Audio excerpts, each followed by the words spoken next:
Hello, guys. Thank you so much for joining this episode of the Enneagram and Marriage Pod. I'm so glad you're here. Today, we're talking about our hidden chapter of the Enneagram in marriage. This is the chapter that I had wanted to write for my book and had actually pre written, but there was not enough room in this book for everything because we were putting the pairing guide in. So, as a fun summer bonus, we've been able to just honor this space in marriage that obviously sex has as one of the big three areas of marriage: communication, finances, sex. There's so many more actually than 3, but this is one of the biggest, and actually statistically one of the very biggest between men and women. Of course, we know there's so many different personalities out there, so it's not like a stark only men want sex or only women don't want sex. That's so different, and that's why we love Enneagram and other systems to help us to nuance and also just knowing you're unique. But we also really do love to have great tools to help us navigate. So today I am talking with you, not just in general for a few minutes about your sex life in hopes that you can have a more sizzling summer. And also, if you've gotten a copy of my book, to make sure you get the whole hidden chapter so that you can really just enjoy that and know even more type by type how you guys can grow in your sex life together. That is really the goal of today. So I'm grateful and I'm hopeful that you'll learn right along with me. And also that, as I said, if you've already gotten a copy of my book, The Enneagram in Marriage, Your Guide to Thriving Together in Your Unique Pairing, then you get this hidden chapter as a bonus. If you have not picked it up yet, all you need to do is go ahead and ask me. And you can do that by making sure to email us at Christa at EnneagramandMarriage.com or EnneagramandMarriage@gmail.com. Either one will get you to your chapter, and then we will get you hopefully moving in healthy ways in your sexual instinct together. But before we get to even talking about the hidden chapter per se, I want to talk about one more angle of your sex life that I think is really important. And I actually had left myself a note about this because I really wanted to talk to you guys about it. It was a reminder for me about one thing that we often neglect when we're talking about your sex life, and that is making sure that you have integrity culture versus purity culture. And I loved this message I got from Dan Purcell and his wife Emily about this. And so I'm going to let them, some of their words sort of lead the beginning part of our episode because I really liked the 3 patterns that we can layer in that they talked about with purity culture that can get in the way of your sex life too. So, in addition to talking about the hidden chapter, we're going to just start here. And I wanted to let you know that sometimes when one of us wants sex and the other one doesn't, there's a preoccupation with how to fix a lower libido. And a lot of times spouses will say, like, if I do nice things for you and then only ask for sex on occasion, can I get sex? And that is a tit for tat sort of way of processing through issues together. And that is not healthy because it makes one spouse really like, okay, you're just almost using me to get what you want. There's this ulterior motive, and it's a turnoff. It doesn't mean we can't ask for teammateship, but when we're starting to equate sex with being a team, that is not necessarily going to get you points. In fact, what we're learning research wise is that's the exact opposite. When we can feel somebody's manipulating us for sex, it doesn't feel good. Instead, just directly say, I love you. I want to be with you. When is the right timing for that? And then keep showing love, keep showing up. And of course, do your deep dive work. If you're like, we need to get therapy and coaching, yes, absolutely. Now, another thing that people can do, which makes it feel a little more hierarchical in a negative way, or just a little bit more, purity culture vibes, would be to say, I need to explain to you again why I have sexual needs. And just really even worse would be if you're going into in the church, I was hearing that this is a wife's responsibility, or even I've heard it the opposite too in my office, the husband's responsibility. Spouses use that and say, don't deprive one another of sex. And it's so important that you understand the context is, of course, we have a lot of general rules that we're given. Like, that's a good one, right? Like, don't just cut somebody off from their sex life. But when we're already struggling, it's not the healthy place to go to use the church to demean somebody's exhaustion, or maybe they're not feeling well, or maybe you guys have a totally different issue that needs to be worked out. And instead of saying, the church says that we should have sex, it's much healthier to ask, let's ask ourselves what's happening to block our sex life versus an I want sex, I'm the best one, and you're the worst one because you're not providing it. So make sure you take a well rounded look instead to ask, wait a second, if you're not interested, let me check in on you about why. And then the other piece that can really create an unhealthy sex culture from the beginning and make it more around purity in an unhealthy way would be performance pressure on yourself if you're a guy or for your wife to have an orgasm. So only thinking if she climaxed, she would want sex more, and then she'll want me more, and then I can get my emotional needs met more. And while there's something that does, I can understand why that thought life might actually make you feel like this is healthy. There's something really unhealthy actually about that too, because it brings you guys back to this space of performance and project sex and feeling like if only we could be perfect here, then life would be better. And instead of focusing in on just your sex life to make you feel healthier emotionally, you have to sometimes do some deep digs to see what else you could do, what else is needed in the world right now for you to be able to feel healthy and to get healthier self-soothing. And so that's not all on your spouse to do that. And even if you're amazing and you have found your way and you have read the hidden chapter and you are just going for it, make sure that you also know that there's so much more to your sex instinct than just sex. And it's all about connecting adventurously, merging in deep conversation. It's not even about the orgasm, it's about intimacy shared. So I just want to reinforce that as we're talking at a precursor as we dive into the hidden chapter now, that you would keep those three things in mind. And maybe you already read that from Dan and Emily, but I was just so thankful for them sharing that. And they also talked about really having a partnership versus a hierarchical relationship in the bedroom. And I'm just so grateful for their research they're doing over there at Get Your Marriage On. They also really even go into a lot more deep diving that I do in terms of this is their whole area. The sex instinct is almost their entire mission. Whereas it's really big over here because it's a couples dynamic podcast. But it's also even bigger there in that sex is their central theme on helping couples because they know it's a big area. So if you're really looking for technique help and for bedroom games, soon I'll be sharing the Dating Diva Sexy subscription with you guys over here, but they have so much over there going on too. So make sure you just head on over to Get Your Marriage On also, or their app that I've talked about here as well. So I really want to dive into the hidden chapter a bit more with you now. And as some of you know, it is based around three areas. One is some of the most common issues in your sex life. Then we also talk type by type a little bit.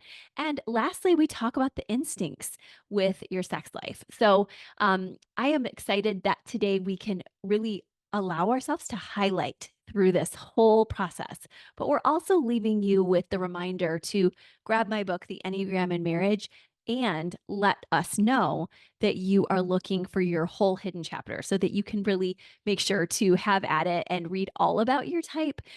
You know me, I'm not going to read every little word here, but I really do want to help you to realize the basics here because some of you are not readers. I heard from a client this week and they said, unfortunately, I'm not a reader. And it wasn't really about my book. We were talking about something else, but it was really helpful for me to hear that and be reminded of that that's not going to happen if I ever assign them any reading. So maybe that's you and you're just here for this highlight and that's okay too.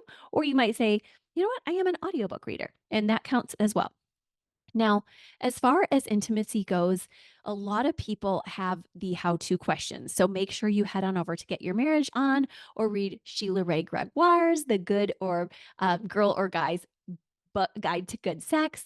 Those are wonderful resources for you, but also just some general questions that you can start with together are to ask each other the basics about your sex life. Like, how many times a month or a week were you hoping to have sex? And even knowing that environment matters, not just in terms of where you have your intimate life, but also in terms of you guys having a safe space to talk about this. That matters too. So if you are listening to this episode with eagerness and then your spouse says, okay, honey, like you're talking about this and I feel like the kids are really close, then allow yourself some time and space. Take a deep breath and come back to the conversation when you're both more ready. I know you're ready, but they might not be.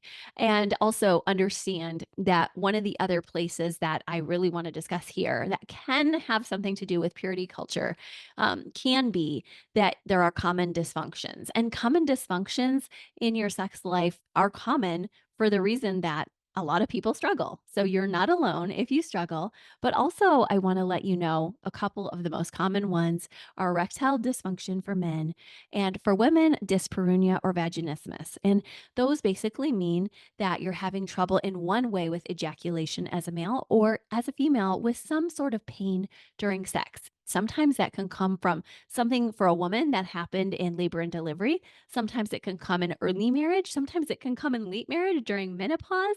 And really, because we all marry at different ages and stages, any of these things can happen at any time. And for ED, sometimes that can happen for a man after age 40. Sometimes men have trouble having ejaculation at earlier stages, or it's not ejaculation that's the problem, but it's maintaining an erection or getting one at all. So there are so many issues that couples have that they're just not comfortable talking about outside of a counseling or coaching space. And honestly, even within, sometimes they're not.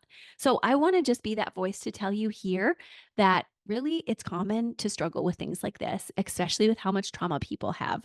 And so make sure you talk to your doctor about this. Trust me, they hear about it all the time. So you probably think, oh gosh, this is the first time somebody's talked to them about it this week. And in fact, they've probably already heard about it that same day, is how common it is. Over 40% of men with ED and women at all different ages and stages have all kinds of issues. So please know that you're not alone and that they may want to prescribe something for the stage you're at. And then you guys can research that together. You are always in charge of your own health, but they often have great tips for you where they may say, take a progesterone or hormonal cream or something that will help you to feel like you're getting some more estrogen, but not the amount that would scare you, or testosterone. And I've had women who are on prescribed by their doctors by with a testosterone blocker. So you might be thinking, oh, she's only talking to males or females, but really it's between you and your doctor and getting tested for things and trying out what works and what doesn't work is very helpful. And the same thing goes for ED, erectile dysfunction medications. You might find one or two that does not work and then one or two that does. In the hidden chapter, I have specific names of medications you might want to take. Now, maybe you don't have those dysfunctions, but you feel like because your spouse or you are really locked in on pornography, or you're really traumatized by a sexual abuse experience in the past, or even something within your marriage that's traumatized you in the past, I really want to recommend that you also take part in a regrouping together with Sensate Focus. And have a link to that in the hidden chapter. But if you're not familiar with the term, Sensate Focus really is an exercise designed to take you through quitting sex for a week, a day, however long you guys decide, but allowing yourself to come back to just learning how to touch one another in a non sexual way. So that is something that you can allow yourself to say, hey, we've had some trauma. I'm not feeling it. I'm needing to pause and get some therapy, some treatment, some training. When we come back, let's start really slow with this exercise sensate focus. It may even be a lot longer than a day, a week. It might be a couple months, whatever the case may be. I'm hopeful that you can find each other sooner than later. And this wonderful exercise just is a reminder to say, let's go back to safe touching from the very beginning, from the get go. And other than that, Jay Stringer's The Journey course is excellent for those walking through pornography addiction, and also the book Unwanted by the same author. Some of you may have walked through struggles with affairs, and in that case, I love the book Torn Asunder because there's a lot of different types of affairs described. And there's also several podcasts here at Enneagram Marriage that we talk over affairs as well and infidelity. So make sure you're staying tuned for those as well. And also know that sometimes cross culturally we have different issues, and talking to one another about cultural expectations with curiosity and compassion is very helpful, as well as allowing yourself to get to know the sexual cycle. So you can hear me now giving a bit more of a highlight and precursor Because I just want you to know not only are these things discussed at more length in the hidden chapter, but as you're just processing through, hopefully taking a few deep breaths in the midst, but processing through your sex life and thinking, how can we improve? How can we get better? I think that a lot of the times it's these issues that you're thinking, oh, I forgot about that. I forgot that she has a 4 week cycle, that at the beginning, she's a little more able to have joy and she's a little more able to have peace toward the middle of the cycle and she's a little crankier later. That might be something that just even hearing me say it now or reading through it in the hidden chapter can really help you. Or hearing that sometimes there's a dysfunction that can be looked at and really examined and switched because you're finding that you found the best medication or treatment otherwise for it, or you take that sensate focus exercise, or maybe even something simple like you're reminded, oh my gosh, everybody struggles after pregnancy a little bit, or everybody struggles a little bit with the whole concept of just knowing that sex from beginning to end of marriage is going to have some hard times. So I just want you to know that. And it's so helpful for you to just process what is our issue and to try to take one thing at a time. I'm going to go over a couple tips per type now, but just to remind you that any of these things are super common. The hormones issues, the erectile dysfunction issues, the just during pregnancy and after pregnancy, there's often a very big hormonal shift, sexual trauma, pornography, addiction, so many other pieces. Even like I said, just asking the questions about how to that you might want to look at get your marriage on for. I think that these are the big picture general issues, as well as what I mentioned from purity culture, just really allowing yourself to say, was I affected by high expectations that maybe somebody in the 1980s or 90s gave me? Maybe with great intentions, but just was not the best tips or advice I could take. That is something to first look at. Also, look at potential trouble spots for your type here as well.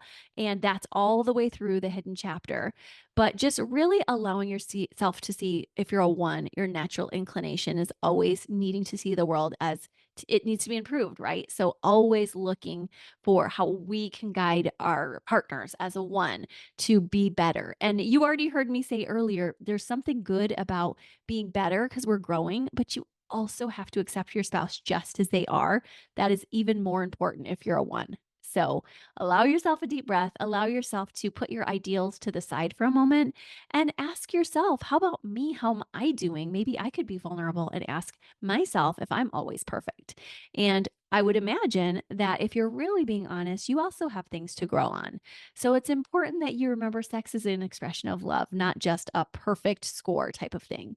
Now, twos are such givers, but they're in love with love, and in that way can have less integration in the ways that they might give to their spouse or partner and then later pull back, like, oh, I got what I needed, wanted, and now I'm not going to give sex as much, or I'm going to give so much on the other hand that I don't have any boundaries.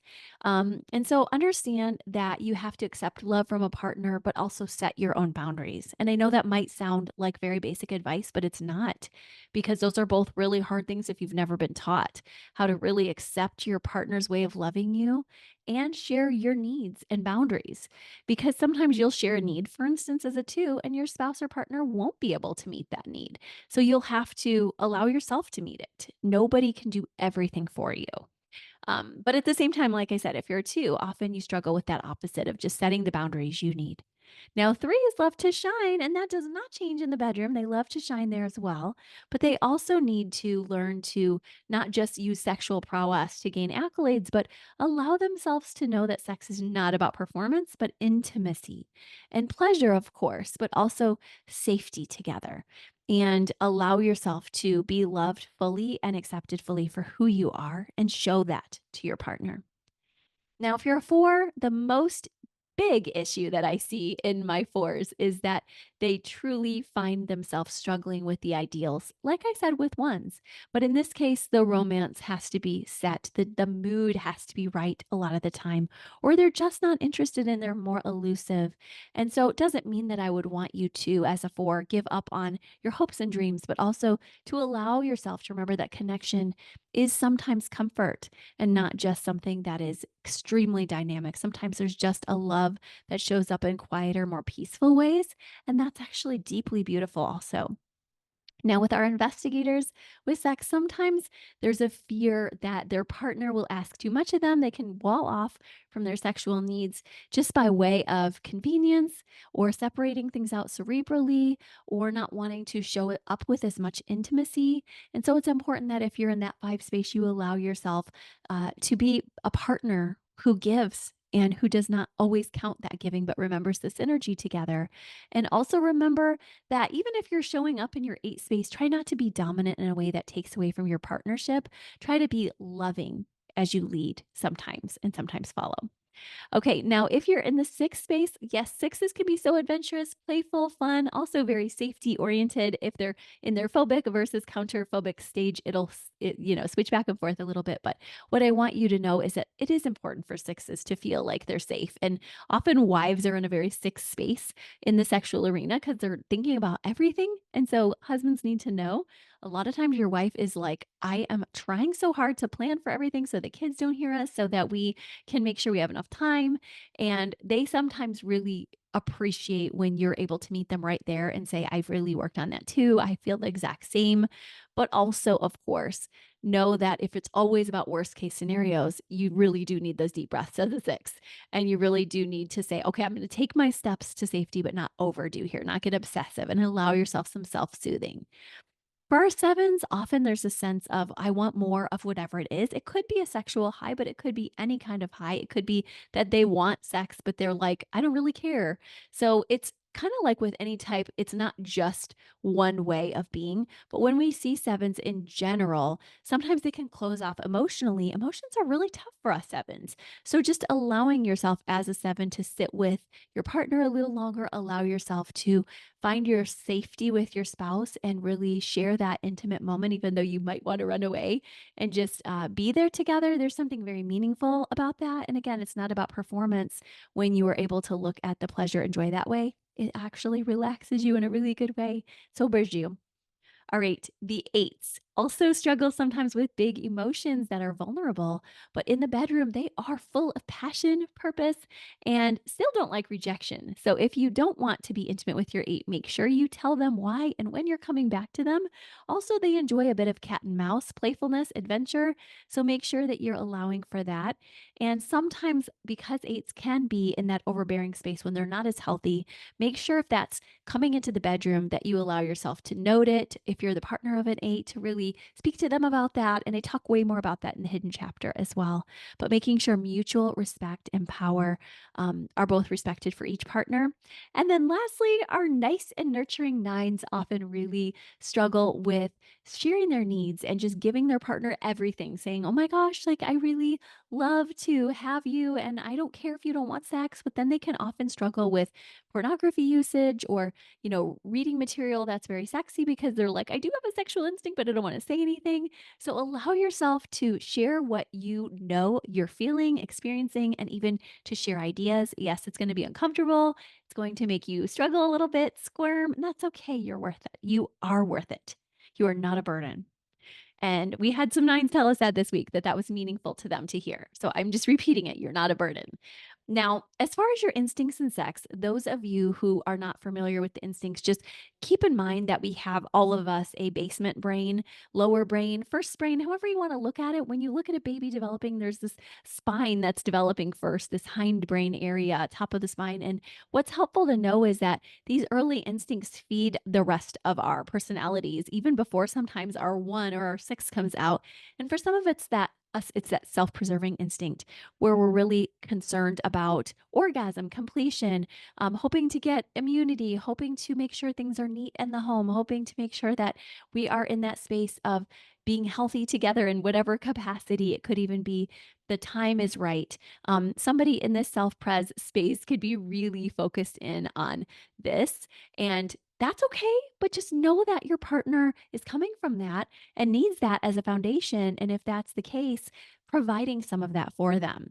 And if that's you, making sure that you do make room for your main instinct and allow yourself to make that part of a value in life that you carry with you and make room for so that you can create more sexual health together. Now, if you're highest on that sexual instinct itself, you know that you value deep connections, conversations, and just intimacy in general and sexually. And so, really allow yourself to think every single day, how can I create loyalty together? How can we do good with our healthy narratives around our sex life together? And how can we bond so that when we come into the sexual arena, you're not so hungry for it that you're like, I've put it all here, the only way I get my nurturing is through sex. But no, actually, you're allowing yourself to come into the rest of life to speak toward your deep heart. And I say this especially to guys, but definitely not only, because a lot of guys are highest in this instinct, but don't always come into the space of really deep conversations where they're really getting into feelings. When I say deep conversations, I mean getting into feelings. How are you feeling? Being supportive, not just fixing, but just allowing and not leaving the conversation when things get emotional, but just really empathic, supportive, compassionate. And then, of course, allow yourself some boundaries, work together so that you know, hey, the sexual instinct is important, but I'm not going to push you too hard. I'm not going to lean into the kill or be killed instinct with others either. Maybe you have some jealousy that's healthy because you're clearing territory and you're mate guarding a little bit, but allow yourself to come into breath work and sensibility and using your mind and don't just dominate with instinct. That'd be really unhealthy. Now, with the trauma that you might have, that could really be a great place to do some EMDR or other trauma work as well, if there's a lot to unpack there. And then lastly, the social instinct, something so important for all of us who have a high social calendar or need is that social instinct is so beautiful. You're at the top of the mountain, you're sharing your gifts with others, but oftentimes you get so busy that it's something you're missing in terms of actually having sex with each other as spouses. And so make sure you meet one another in the sheets as well as do your work on the streets. Yes, I know I have just flipped around a popular paraphrase, but I'm saying that because I want you to make sure that you are really committing to time together versus just saying, we never do this, because it's definitely something you need to make sure you're doing. So I want you to understand social is part of it all, and I don't want you to leave it out. But give each other priority. And you've heard me say it before. One of our oldest mentors said to us, make sure before church, not that day, but just in terms of, before you're prioritizing ministry, in other words, or outreach, make sure you're prioritizing each other in this way. So I'm glad we got to have this conversation. For a lot more, this is exactly where I want you to get it in the hidden chapter of the Enneagram in Marriage. I have left in the show notes so that you can have even easier access, the link to my book, but also the link to the hidden chapter. I'm so glad I got to spend time with you today and talk about all these layers. There's so many more we could cover. This was a very quick deep dive, but take one thing from today that you're going to implement, whether it's a doctor's appointment, a conversation with your partner, a way that you are going to be healthier in your instincts, maybe even something you were reminded about with your type that you're going to bring internal new narrative to.